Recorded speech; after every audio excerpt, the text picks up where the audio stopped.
بسم اللہ الرحمن الرحیم۔ السلام علیکم ناظرین، آج کی ویڈیو میں ہم بتائیں گے آپ کو دجال کے بارے میں۔ دجال کی پیدائش اور دجال کے ماں باپ کون تھے۔ ویڈیو شروع کرنے سے پہلے آپ سے درخواست ہے کہ مزید اسی طرح کی سبق آموز کہانیوں کے لیے ہمارے چینل کو ضرور سے سبسکرائب کریں۔ دجال کے بارے میں بہت سے علماء کرام کا خیال ہے کہ وہ ایک انسان ہے جو حضرت ابراہیم علیہ السلام کے دور میں موجود تھا، اور اللہ نے شیطان کے ساتھ ساتھ دجال کی موت کو بھی ایک مدت تک ملتوی کر دیا، اور یہی وجہ ہے دجال آج تک زندہ ہے۔ لیکن آج وہ کہاں ہے اور وہ کب ظاہر ہوگا، تو اس کے بارے میں احادیث سے یہ ملتا ہے کہ دجال کو ایک نامعلوم جزیرے میں قید کیا گیا ہے جس کا علم اللہ کے سوا کسی کو بھی نہیں ہے۔ متعدد علماء کے مطابق دجال کا ٹھکانہ جاپان کے شیطانی سمندر میں ہے، جبکہ صحیح بخاری کی ایک روایت کے مطابق دجال کا خروج مشرق سے ہوگا۔ بہت سی احادیث میں ملتا ہے کہ دجال قوم یہود سے ہوگا اور اس کے پیروکاروں میں زیادہ تر یہودی ہی ہوں گے۔ اگر عیسائیت کی لوگ داستانوں کو سنیں تو ان میں دجال کا ذکر کچھ اس طرح سے ملتا ہے کہ دجال ایک ایسے گھر میں پیدا ہوگا جس گھر کے رہنے والے انتہائی نیک اور ایماندار ہوں گے۔ یہ خاندان یعنی اس کے والدین سالوں سے بیٹے کی دعا کر رہے ہوں گے، اور پھر اللہ ان کے گھر بیٹا پیدا کرے گا جو کہ دجال ہوگا۔ یہودی دجال کو اپنا مسیحا قرار دیتے ہیں۔ آج کے دور میں یہودیوں کے مطابق ان کا مسیحا یعنی نجات دہندہ یہودی النسل ہوگا۔ ان کے مطابق دجال حضرت داؤد علیہ السلام کے شاہی خاندان سے ہوگا اور تخت داؤد کا جانشین ہوگا۔ وہ انسانی نسل سے گوشت پوش کا ایک انسان ہوگا اور عام انسانوں کی طرح پرورش پائے گا، لیکن وہ غیر معمولی اور بہت سی پر اثرات طاقتوں کا حامل ہوگا۔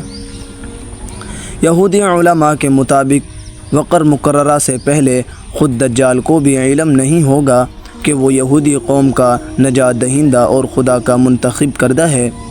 خدا اس کی آمد کے وقت اس کو اس کا مقام بتائے گا، تب وہ یہودیوں کا نجات دہندہ بن کر انتہائی حیرت انگیز قوتوں کے ساتھ سامنے آئے گا، اور دنیا بھر میں موجود دھکے کھاتے اور ذلیل و رسوا یہودیوں کو جمع کر کے اسرائیل میں بسائے گا۔ ان کے عقیدے کے مطابق وہ مسجد اقصی کو شہید کر کے اس کی جگہ یہودیوں کا قبلہ یعنی ہیکل سلیمانی تعمیر کرے گا۔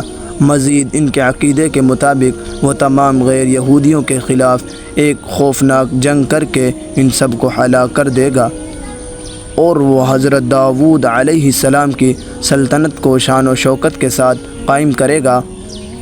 یہ سلطنت اسرائیل کی سرحد سے عراق تک دریائے فرات سے ہوتی ہوئی مصر کے دریائے نیل تک پھیلی ہوگی۔ پھر وہ تمام یہودیوں کو اپنی بنائی گئی خود ساختہ شریعت پر عمل درآمد کروائے گا۔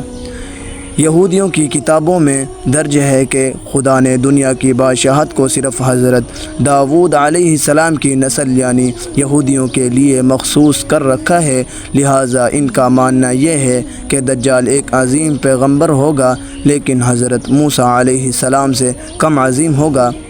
جبکہ ان کا مزید کہنا ہے کہ ساری دنیا دجال کے عقل و ذہانت اور طاقتوں کی وجہ سے ان کو بادشاہ تسلیم کر لے گی، اور دنیا کے سارے مذاہب ختم ہو جائیں گے، صرف یہودیت باقی رہے گی۔ اب آپ کو واضح ہو چکا ہوگا کہ یہودی دجال کے بارے میں کیا سوچتے ہیں، لیکن یہودیوں کے اس نظریہ کے برعکس ہمارے پیارے آقا محمد صلی اللہ علیہ وسلم نے 1400 سال پہلے ہی بتا دیا تھا کہ یہودی دجال کو اس کی طاقتوں کی وجہ سے اپنا آقا اور رہنما مان لیں گے۔ اب پتہ چلتا ہے کہ وہ ایسا کیوں کریں گے۔ لہٰذا آج دنیا میں جتنی بھی بدنامی ہے وہ یہودیوں کی جانب سے اس لیے پھیلائی جا رہی ہے کہ جلد از جلد اپنے مسیحا کو دنیا پر حکمران دیکھنا چاہتے ہیں۔ اسرائیل کا قیام بھی دجال کے استقبال کی پہلی باقاعدہ تیاری کی وجہ سے ہے۔ یہودی دجال کو ایک خوبصورت اور خوب رو نوجوان مانتے ہیں، لیکن اسلام کے نزدیک دجال ایک بدصورت اور کانا شخص ہوگا۔ اس کے بال گھنگرالے ہوں گے، جیسے اس کے سر سے سانپ لٹک رہے ہوں۔ اس کی رنگت سرخی مائل سفید ہوگی۔ اس کی پیشانی اور گردن بہت زیادہ چوڑی ہوگی۔ اس کا قد چھوٹا ہوگا اور کمر میں قب ہوگا۔ اس کے باوجود وہ بہت طاقتور ہوگا۔ وہ عام انسانوں کی طرح نہیں چل سکے گا۔ دجال ایک مرد ہوگا اور اولاد پیدا کرنے کی صلاحیت سے محروم ہوگا۔ اس کی پیشانی پر دونوں آنکھوں کے بیچ کافر لکھا ہوگا۔ ایک دفعہ امام برزندی نے دجال کے نسب کے بارے میں فرمایا تھا کہ دجال جنات پر قابو رکھتا ہے۔ جس نے جنات کی نسل میں شادی کی تھی اور دجال کے آباء و اجداد کا تعلق حضرت سلیمان علیہ السلام کے دور سے ہے۔ وہ مزید فرماتے ہیں کہ حضرت سلیمان علیہ السلام نے جنات کو قید کیا تھا تو ان جنات میں دجال کی بیوی اور ان کے آباء و اجداد بھی شامل تھے۔ لیکن اس فرمان کے باوجود دجال کی پیدائش اور اس کے والدین کا ہونا یا نہ ہونا ایک ایسا معاملہ ہے جس کے بارے میں کوئی بھی وثوق سے کچھ نہیں کہہ سکتا۔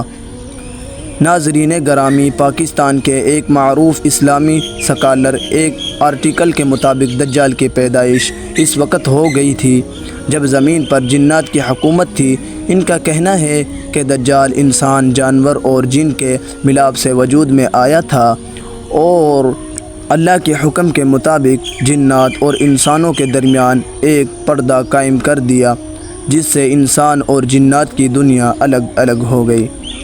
فرشتوں سے جنگ کے بعد جنات کو مختلف جزیروں میں قیدی بنا لیا گیا تھا، لیکن ان میں سے کچھ جنات ایسے بھی تھے جنہوں نے فرشتوں سے بدلہ لینے کا سوچا۔ یہ وہ وقت تھا جب ایک جن نے ایک انسان سے جنسی ملاپ کرنا چاہا، لیکن وہ ان دونوں مخلوقات کے درمیان حائل رکاوٹ کی وجہ سے ایسا نہ کر پایا۔ اسی دوران جسامہ نامی ایک اور مخلوق جو کسی جانور کی نسل سے تھی، اس نے ان دنوں کے درمیان اولاد کے حصول کے لیے خود کو پیش کیا اور اس طرح انسان اور جن کا ختم جسامہ کے پیٹ میں پلنے لگا اور اس طرح ایک تیسری مخلوق پیدا ہو گئی جسے دجال کہا جاتا ہے، اور وہ حضرت داؤد علیہ السلام کی سلطنت کو شان و شوکت کے ساتھ قائم کرے گا۔ یہ سلطنت اسرائیل کی سرحد سے عراق کے دریائے فرات سے ہوتی ہوئی مصر کے دریائے نیل تک پھیلی ہوگی، اور وہ تمام یہودیوں کو اپنی بنائی گئی خود ساختہ شریعت پر عمل درآمد کروائے گا۔ یہودیوں کی کتابوں میں درج ہے کہ خدا نے دنیا کے بادشاہت کو صرف حضرت داؤد علیہ السلام کی نسل یعنی یہودیوں کے لیے مخصوص رکھا ہے۔ لہٰذا ان کا ماننا یہ ہے کہ دجال ایک عظیم پیغمبر ہوگا، لیکن حضرت موسیٰ علیہ السلام سے کم عظیم ہوگا، جبکہ ان کا مزید کہنا ہے کہ ساری دنیا دجال کی عقل و ذہانت اور طاقتوں کی وجہ سے اس کو بادشاہ تسلیم کر لے گی اور دنیا کے سارے مذاہب ختم ہو جائیں گے، صرف یہودیت باقی رہے گی۔ اب آپ کو واضح ہو چکا ہوگا کہ یہودی دجال کے بارے میں کیا سوچتے ہیں، لیکن یہودیوں کے اس نظریے کے برعکس ہمارے پیارے آقا محمد صلی اللہ علیہ وسلم نے 1400 سال پہلے ہی بتا دیا تھا کہ یہودی دجال کو اس کی طاقتوں کی وجہ سے اپنا آقا اور رہنما مان لیں گے۔ اب پتہ چلتا ہے کہ وہ ایسا کیوں کریں گے۔ لہٰذا آج دنیا میں جتنی بھی بدنامی ہے وہ یہودیوں کی جانب سے اس لیے پھیلائی جا رہی ہے کہ جلد از جلد اپنے مسیحا کو دنیا پر حکمران دیکھنا چاہتے ہیں۔ اسرائیل کے قیام بھی دجال کے استقبال کی پہلی باقاعدہ تیاری کی وجہ سے ہے۔ دجال ایک قسم کی انوکھی مخلوق ہے جس کو جساسہ کے ذریعے تمام خبریں ملتی رہتی ہیں، کیونکہ جساسہ ایک ایسی مخلوق ہے جو زمین اور سمندر سمیت ہر جگہ پر رہ سکتی ہے۔ بہرحال اس آرٹیکل میں کتنا سچ ہے یہ تو صرف اللہ ہی بہتر جانتا ہے، مگر جساسہ کے متعلق ہمیں صحیح معلومات اس واقعے سے ملتی ہے جس میں حضرت تمیم داری رضی اللہ تعالی عنہ نے دجال سے ملاپ کا پورا واقعہ آپ صلی اللہ علیہ وسلم کو بتایا تھا۔ ایک دفعہ عصمہ بنت یزید بیان کرتی ہیں کہ رسول اللہ صلی اللہ علیہ وسلم میرے گھر تشریف فرما تھے۔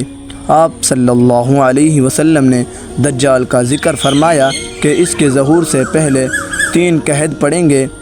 ایک سال آسمان کی 1/3 بارش رک جائے گی اور زمین کے پیداوار بھی 1/3 کم ہو جائے گی۔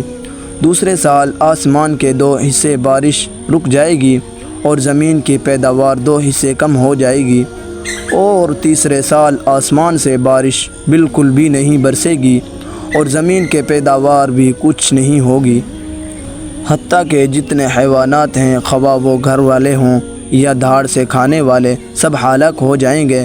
بہرحال اس وقت دجال کہاں ہے اور کس حالت میں ہے، بے شک یہ اللہ تعالیٰ کے سوا کوئی بھی بہتر نہیں جانتا۔ آخر میں اللہ سے یہ دعا کر کے اجازت چاہیں گے کہ اللہ ہمیں اور ہماری آنے والی نسلوں اور تمام امت مسلمہ کو دجال کے فتنے سے محفوظ رکھے، آمین ثم آمین۔